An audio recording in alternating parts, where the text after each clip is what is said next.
Hey everyone, today for art class we're going to be making a fish wind catcher, a great project for spring or summer. Here's what you're going to need today.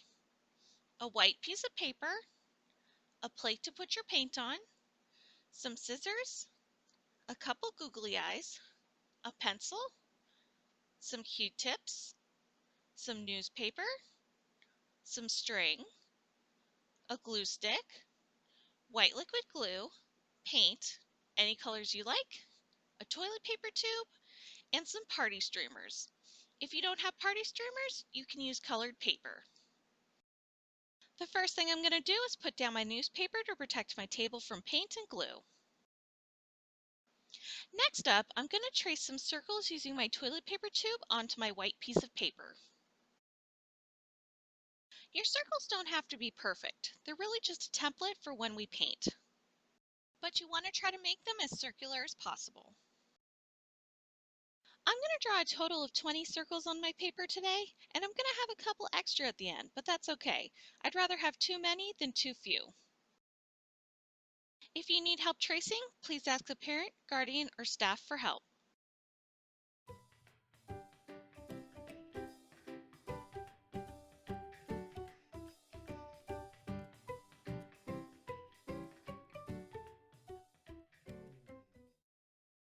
Once my circles are traced, I can go ahead and start painting them. Here's where you can get creative. You can use whatever color paints you like and use whatever kind of style you like. You can paint them solid or dot them or do some of both like you'll see me doing. I'm going to be painting all the scales today with Q-tips. These circles are going to end up being the scales of your fish. So think about how you want your fish to look at the end and use that inspiration for decorating your scales.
While my scales are drying, I'm going to go ahead and cut some party streamers to be the tail of the fish. I have 3 colors of party streamers, so I'm going to cut 2 strips out of each color. And they're going to be about a foot long, and that should give me a nice full tail. And if you don't have party streamers, that's okay. You can cut strips of colored construction paper.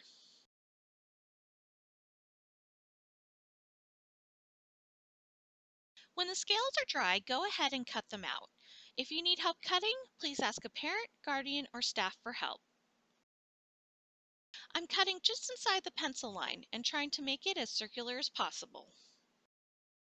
If it's not perfect, don't worry. It'll look great once it's attached to the toilet paper tube. Once you've cut the scales out, just go ahead and put them in a pile.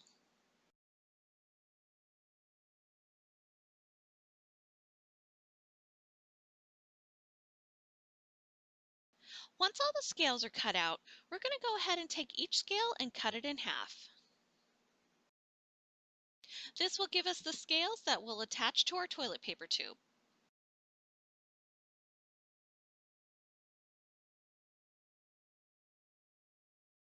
Once all the scales are cut, we can go ahead and start attaching. So we're going to use our glue stick and glue the back side of one of the scales. You want to place the scales curved side down. And for the first row, you want the bottom to either be touching the bottom of the tube or just overlapping the bottom. It'll depend on your scales. Some might just touch the bottom and some might overlap depending on how they're cut.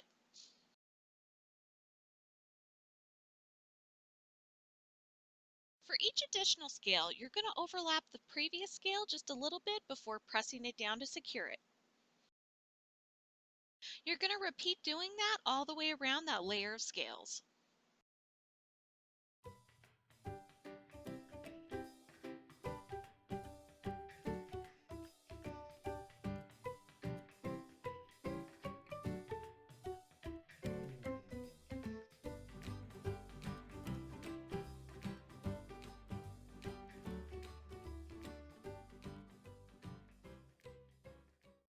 Now that the first row of scales is complete, we can go ahead and add the second row.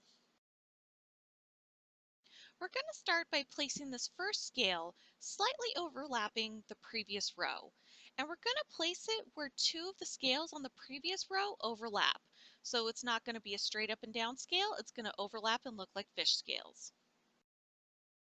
And now we're going to do the same thing as we did in the previous row by slightly overlapping each additional scale on that row. You want to make sure on each additional row that you're slightly overlapping the bottom of the scale on the previous row, so none of the toilet paper tube is showing through. You're going to repeat that process all the way up the toilet paper tube. And when you get to the last row of scales, you want to make sure that the top of the scale lines up with the top of the toilet paper tube.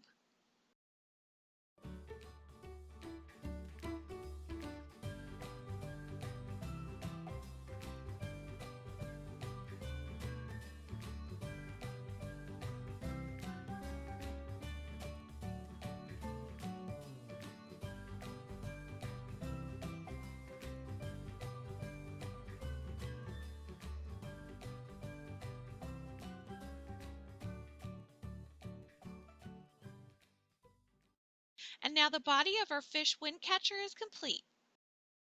With a couple extra scales, I'm going to make a mouth for our fish. I'm going to glue the bottom part of one of the scales and then slide it inside the toilet paper tube. When I like how far the scale is sticking out, I'm going to go ahead and press down firmly to secure it.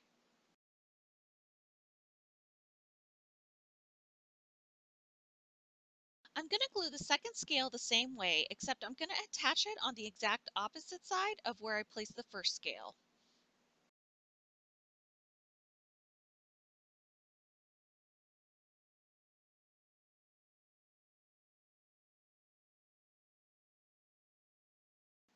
Now I'm going to go ahead and add googly eyes. I'm going to make sure to line it up where one side of the mouth is. I'm going to place a couple of drops of liquid glue where I want my eyes, then place the googly eyes on and press down gently to secure them.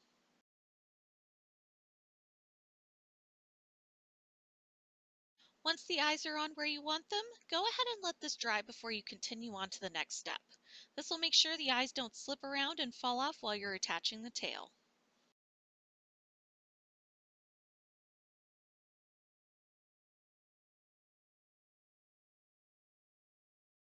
Once the eyes are dry, we can go ahead and attach the tail. To do this, it's pretty simple. We're going to attach those party streamers on the inside of the toilet paper tube. To do this, I'm going to add just a little bit of liquid glue on the end of one of the party streamers and then press it inside the toilet paper tube where I want it.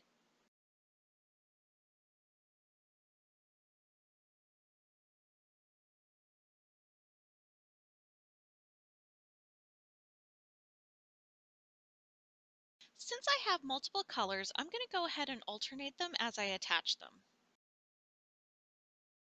For the second streamer, I'm again going to add a little bit of glue to the end. When I attach the streamers moving forward, I'm going to overlap the previous streamer just a little bit. This will make sure I can fit all 6 streamers inside the toilet paper tube, as well as give it a full look.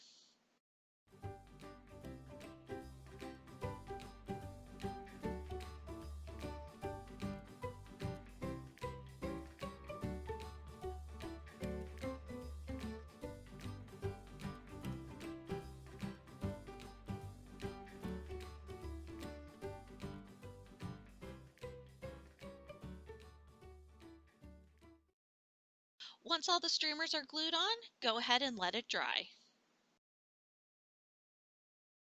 Now it's time to complete the final step of attaching the string to hang it up.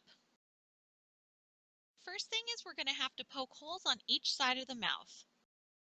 I'm going to do this with scissors, and it may be hard, so if you need help, please ask a parent, guardian, or staff for help. I'm using a gentle back and forth wiggling motion to make my holes. Please be careful and don't put too much pressure on your scissors. I don't want it to poke through too quickly and then poke you and hurt you. Take your time with gentle pressure and you will get those holes. Once you do the first one, do another one on the other side.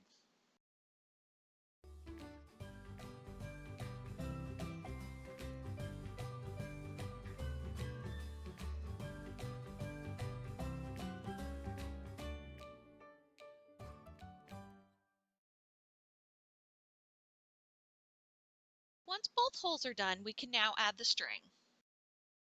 I'm going to put one side of the string through one of the holes, going from the outside in.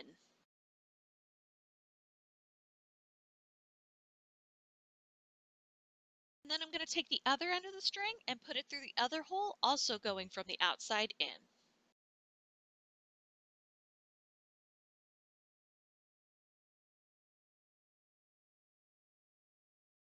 Once both ends are through the holes, I'm going to go ahead and tie the ends into a knot.